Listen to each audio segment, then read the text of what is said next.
That's a perfect segue. So let's talk about that.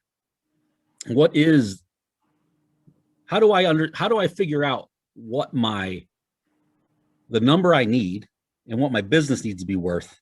So I've got some targets.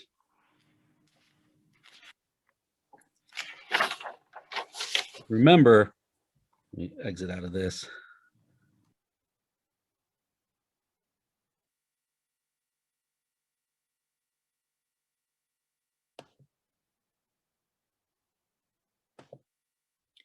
So for financial freedom, so underneath structuring flexibility, there's basically 5 key questions you want to be able to answer for yourself over time. What do I need to exit? In other words, what would it take to replace my income, my perks, everything that I'm pulling out of this company to continue to live the life that I want? Part of that is, what is my business worth today? And for those of you who don't know what that number is, we'll get to that as part of our one-on-one work. But we can calculate today, what's the exit value I need to fund my ultimate exit lifestyle? And of course, you compare the two and it gives us some targets. When can I expect to get paid? Do I get it all at closing? Is it spread out over time? Is it some combination? How much do I get to keep? Just because I sell my business for 10 million doesn't mean I get to keep 10 million. There's taxes, there's fees, there's debts that have to be paid off in the company, and you might have some personal debts that you want to make sure you're liquidating as well, so that when you go off to the next stage of your world, you're exactly how you want to be financially. And then the final question is that enough? When I add up everything I get to keep to what I've already got, can I afford my exit lifestyle? So how do we go ahead and calculate this? I've put together a simple calculator. Let me walk you through it, and then we're going to, you guys all have one of these inside of your personal folders. But before you go and open that up, let me just walk you through the thought process here. And then I'm going to give you guys a few minutes to play around with it, and even share screens if you want, and just give some feedback to it. So just at a high level, what's your desired annual income? I'd be honest about this. One way I do it with clients is a lot of times business owners have no clue like what their number is, how much of a nest egg I need, how much I feel I need to get paid. Well, let's start with the cash flow that I require to live the way I want to live. And if your current business cash flow is not cash flowing you, salary, bonus, profit distributions, perks, all in, what you really want, then put in the number you really want, not what you currently got. Okay, this is about future planning. So if somebody's desired annual income was 200K, perhaps you have some non-investment income, let's call it real estate investments, for 40,000. So in this, by the way, too, we only enter into the yellow cells, the rest will auto-calculate. So obviously that means I need 160,000 to come from, I'm just calling your portfolio income. This is not meant to be investment advice, tax advice, legal advice. This is just straight up back of the napkin. How do you get to a number that makes sense for you, and how do we tie it to the dollar value that you need to sell your business for based on some assumptions, so that we have a starting point for planning? Okay. Obviously, we'll get into today as well that it's a team sport. So you're going to need tax, legal advice, financial advice, etc. The withdrawal rate multiplier. So who here has heard about the 4% rule when it comes to financial advising? Joe, you want to explain that to the group, please? Come off mute. I believe it's basically just you're able to withdraw 4% a year out of your fund or whatever you want to call it, and not run out of money. Exactly. So there's lots of complicated ways, Monte Carlo analysis. If you work with a financial advisor, they run this like 1,000 different ways, which is awesome. But lots of research that started in the 70s and has since been kind of adopted as a conservative and safe way is that if I pull up to 4% out of whatever nest egg I got out a year, that under a wide variety of circumstances in the market and in the world, that I'm not going to run out of money. Because we could try to predict the future with different ways, but a very simple way is to say, okay, if I take 4%, now if you're more aggressive, 5, it's whatever you want. I'm not telling you what the number should be, but simply stated, if I want a 3% withdrawal rate, because I want to be more conservative, I put in 33 here. In other words, you take 100, divide it by the withdrawal rate, you get the multiplier. You'll see how this works in a second. If I'm comfortable with 4%, it's 25. If I'm a little bit more aggressive, 5% is 20. If you're more aggressive than that, do the math. Take 100, divide it by the withdrawal rate you're comfortable with, and it gives you the multiplier. So let's just say someone's really conservative. So I'm going to use 3% withdrawal rate, which is 33 times multiplier. So that means that I need 5.28 million. So I will have reached my financial freedom point. I will have reached my financial freedom point when I have $5.28 million liquid, kicking off the 160 a year I need, plus the 40,000 I have from other sources to give me the 200,000 I want. Any questions on this first part of it? Does this make sense? I'm seeing some nods. Okay, cool. So once we know what the number is for the future, and just for comparison's sake, if I'm more aggressive. Could you explain the expected non-investment annual income again? Yeah, that's like,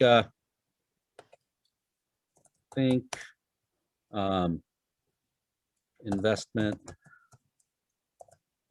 real estate. Okay, so like how much I'm paying on investment property mortgages, for example. No, that's income. So I'm getting 40 grand a year out of my investment income from real estate. Or got it. I have people who have pensions. Right. So that's not subject to the market. It's not part of their portfolio. They got 5 grand a month coming in on pensions, 60 grand a year. If they also had 40,000 in, other, let's call it real estate investments, 60 plus 40 is 100. So that means that they would only need 100,000 additional heavy lifting coming from the portfolio, or they could choose to give themselves a pay raise. Does that make sense, Will? Yeah, thank you.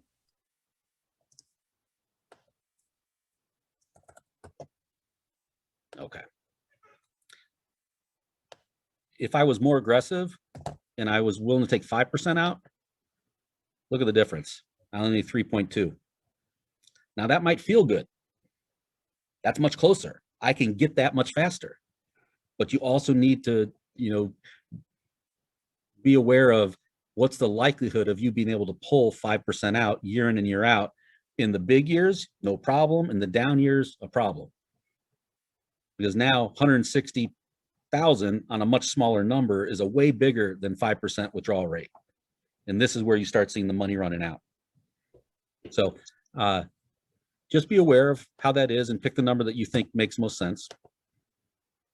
So then once I know what my required size of portfolio is, then look at what you currently have. What's my current wealth outside the business? Just add it up. In this hypothetical, someone's got 2.2 million. If I have some non-mortgage personal debt that you'd want to pay off as part of this, if it's too far out in the future for you to think about that, put a 0 there. Doesn't matter. Why non-mortgage? Why do you guys think I say non-mortgage personal debt? Because you can always sell a house. Well, you got to live someplace. Yeah. Right. So you're owner occupied. Say primary residence. Hey, Greg, on that withdrawal rate, wouldn't your investment portfolio need to be larger if you're going to take out 5% a year versus 3% a year? No, it's smaller. If you're taking out less money every year? Oh, okay. I'm taking out the same 160. Oh, okay. If this is what I need, and I'm willing to take out 5% of my portfolio to get it, then I need less of a portfolio. Your financial advisor might have a way to make that work. I don't know. This is just meant for planning purposes for you to understand enough about, from a strategic planning perspective, what you need to know to then go and make some moves with your financial person. Right? This is not meant to be the how you create that portfolio or what that portfolio consists of. That'll be whatever you want it to be. But it's just meant to give you some ideas about what it takes to produce the income. Because remember, business freedom is about giving you the time and money that you want from the business. Financial freedom is about replacing your income. At the end of the day, it's what you're going to need when you no longer have the business as a source of income. So we use that example. So if I take my 5.2, subtract, I already saved 2.2, but I need I want to also have an extra 100,000 available to pay off some debt. So this is the result. So it's just, I do the math right here. 5.2 minus this plus that equals to 3.18. Your ownership percentage, put that in there. If you have some long-term business debt, all private companies are sold cash-free, debt-free. So that means that, I'm super simplifying it, any cash that you have minus some agreed upon amount of working capital required to keep the business operating is your money. You get to walk with that. If you have a whole bunch of cash in the bank, that's your cash. But also any debt needs to be paid off. So had a client who sold his company, was a large company, at its height was doing about 80 million. Companies that size, they all have lines of credit, and they all have lines of credit with 7 figures on it all the time. So he was really shocked to find out that he had to pay off that 7-figure line of credit out of his proceeds. He's like, why? Everybody has one. Yeah, and they're going to turn around and get one with a 0 balance as soon as you close. They don't want to inherit your debt. So just put in whatever your long-term debt that you think you might have. If it's 0, put in 0. And then it tells you this is the net proceeds. So you need to walk away with 3.68. So to Joe's point earlier, either you get all of this at closing or you get this over time, but this is your number based on these assumptions. Now we have to also account for professional fees and some estimate of taxes. So professional fees, you have the M&A professional or broker, and you have your tax and legal. 2% for tax and legal is a fair and conservative amount to estimate that you might pay those professionals over the course of getting you ready for that transaction and papering the transaction and helping you close. The part that's a little bit different is the M&A professional. If you have a bigger business, I'd say something that's selling in the 15 to 20 million plus range, not the revenue, but it's selling, let's just say 20 million plus, it might be on the low side about 5%. If you have a smaller business, it's closer to 10%. They all have different ways of calculating that. It could be so much on the first million, so much on the next million, so on and so forth. For today and for this planning purposes, we don't need to get into the minutia of all the different ways M&A professionals actually charge or calculate their fees. The key is put in a number and make it be reasonable. And I would err on the side of a bigger percentage for both taxes and professional fees from a planning perspective, because it forces you to chase a bigger number. Does that make sense, guys? And the last one is estimate your taxes as a percentage. So currently long-term capital gains are 20%. Who knows what they're going to be in the future? Also, how your business is taxed when you sell is not as simple as what are long-term capital gains. It's outside the scope of this course to get into all of the nuance of that.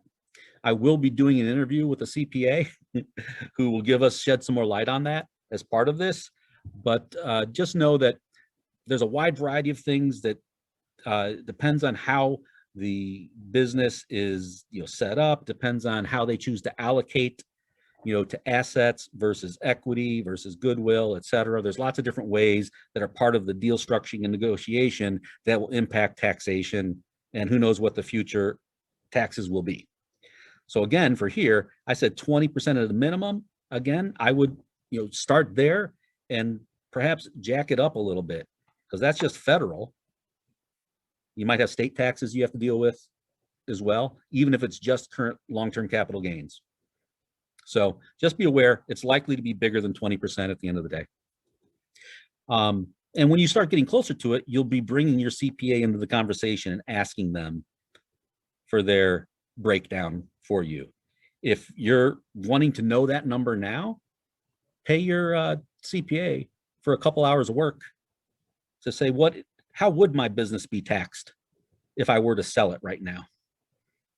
And have them, give you a bit of a, decoder ring that you could use in the future as tax rates change. You could apply the new numbers and plug it in here. So what questions do you guys have about how this, simple calculator is set up? So, Greg, you have to sell in order for me to achieve the financial freedom I'm looking for, based on all those formulas. If I want that lifestyle and I want to withdraw at 3%, I have to sell my share at roughly 5.5. Yeah. And if I'm a 50% partner, then it's double that. Basically. Got it. So it does the math for you. One follow-up question on what you said about walking away with cash in the bank. Do I understand it correctly? If you have 500,000, just for a simple calculation, 500,000 parked in your business account, and then let's say your operational expenses are 150 a month, does that mean you can walk away with 350? Hypothetically, it depends on how that working capital calculation is negotiated as part of the deal. The company that's acquiring a few of my clients right now, they use a 24-month average to come up with the working capital, which is basically, current assets minus current liabilities. They look at the balance sheet over that period of time to come up with an average, and that's the number. So if that, in your example, Ivan, was 150,000 a month, and you had 500,000, yeah, 350 would go with you. Awesome. They want to look at that from a perspective of, no problem, Jay, thank you. They want to look at that from a perspective of, is somebody like not paying their bills so that they push up a lot of cash, thinking, well, after close, you could deal with these unpaid bills. Right. Or am I sucking a lot of cash out in the form of bigger than average distributions or perk payments or things like that? They just want to true it up to historically what has it been. So even if you were taking advantage of pulling more money out now, we're not using the today money, in the bank as, what it should be. Does that make sense, Ivan? Yeah, thanks. Cool. So in your folders, guys, if you go to your folder right now and open it up, I put one of these in there for everybody. Has your name on it. And we're coming up on the last 10 minutes. So I'd encourage you to just start plugging and playing with this a little bit. But again, what it shows us is, A, to produce this income, how big a pile of money do I need? In this case, required size of the portfolio. And then when I take out what I've already got versus any debt I'd like to pay off, what's my gap?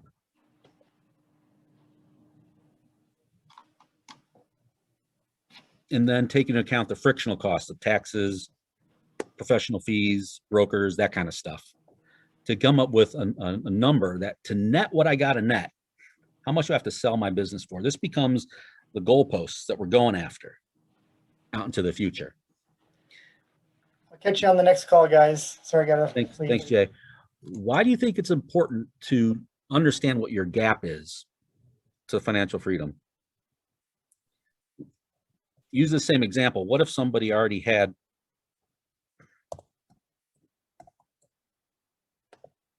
$6 million saved outside the business? They're actually, even with paying off some debt, they're 620,000 ahead. They're past their financial freedom point. Would you consider, most small business owners don't view our business as risky because we feel in control of it.